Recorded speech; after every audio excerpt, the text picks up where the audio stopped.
Okay, when you connect to the refrigerator, maybe leave it easy to pull out so you can check this for the first few weeks and make sure there's not a small leak. If you have a small leak, it'll just come here and you may not even notice it. If it ever hits this will start to swell, so you'll see some signs of it, but just maybe check that the first couple weeks. And then, like I said, I always pull my fridge out maybe twice a year and vacuum behind it. And then you're gonna leave this off and run it, maybe just for a few weeks of running the dishwasher. Just, I would maybe shove a paper towel or something under there occasionally, just pull it back out and make sure it doesn't come back wet.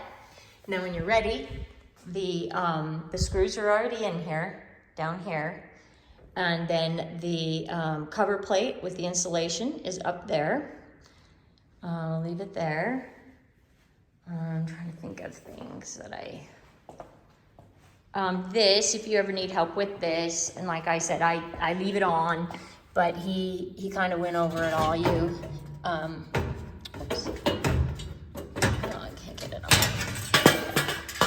If this ever gets turned off, that's the gas.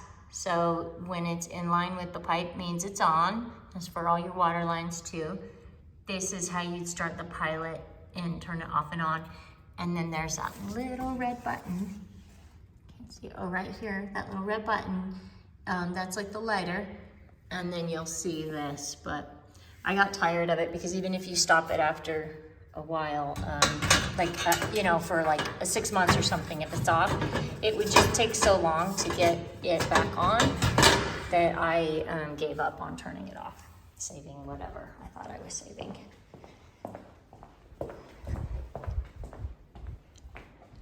Same with here. I'm gonna buy those valves that he just showed you. I'm gonna buy that because I'm notorious for leaving and not turning my main water off. And like we were talking afterwards, even if you do that, even if that hit a sensor, you still usually have about 5 gallons or so in your, depends on your washing machine. So it could still do some damage, but it would probably limit it to this access. So that's good. Your main water shut off is in this front closet as you walk in next to the bench.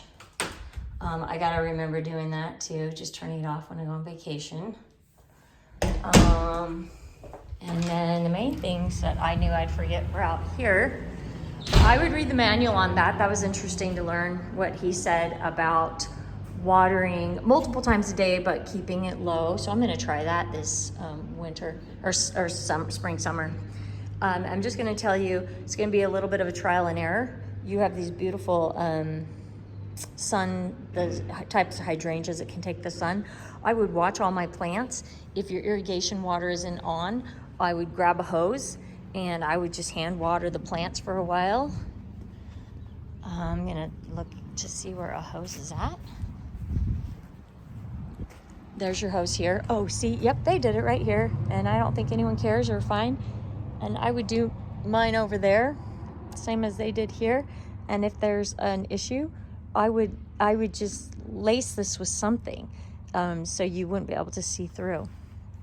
I have people who didn't like the lack of privacy, and they tied false ivy around it, so it was just green. Not that it wouldn't be this one, because I was going to say you could also plant something maybe there.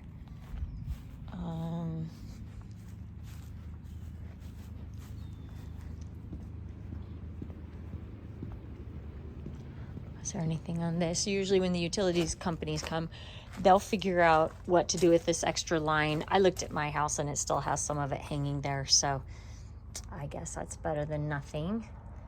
I forgot when we were out here to look. I don't see anything on the exterior that looks unusual. All of these, there's usually a pop out somewhere that they're draining to. You're gonna wanna I don't see it. That's not it.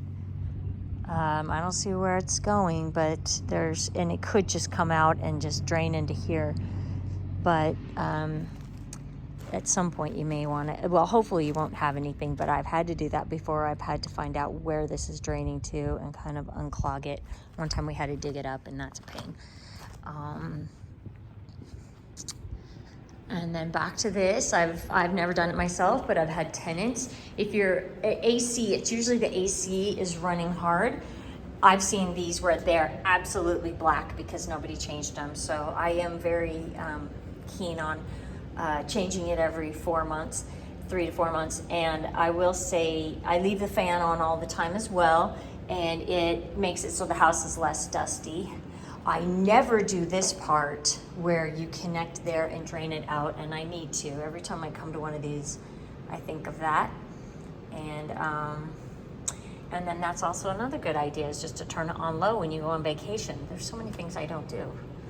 I did catch mine one time. I come and I look in this. This isn't gonna do anything. And in fact, if it gets up high enough, it will empty out here.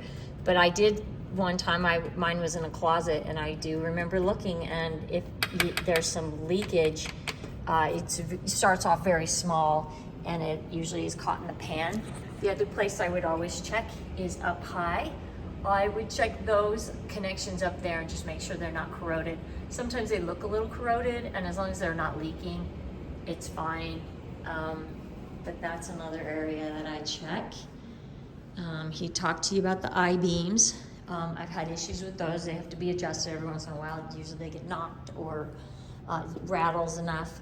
And I never could figure that out. But I knew that this one had to be green, but I thought that one would go green. And he's saying that one's yellow, and that's just indicating power. This one's green, and that's indicating the alignment. And then it's pretty easy, but when there's like a reset right there, and when you code your this over here, maybe this will tell you something differently that's easy, but I always do the instructions on that, and it involves doing that. And you have to be careful, because then you want to keep your garage door codes the way they are, or the clickers coded the way they are. I'm going to remind you for your homeowner's exemption. I'll remind you to register your appliances, and I will remind you of something else that's in there, but I can't remember what, but I'll remember.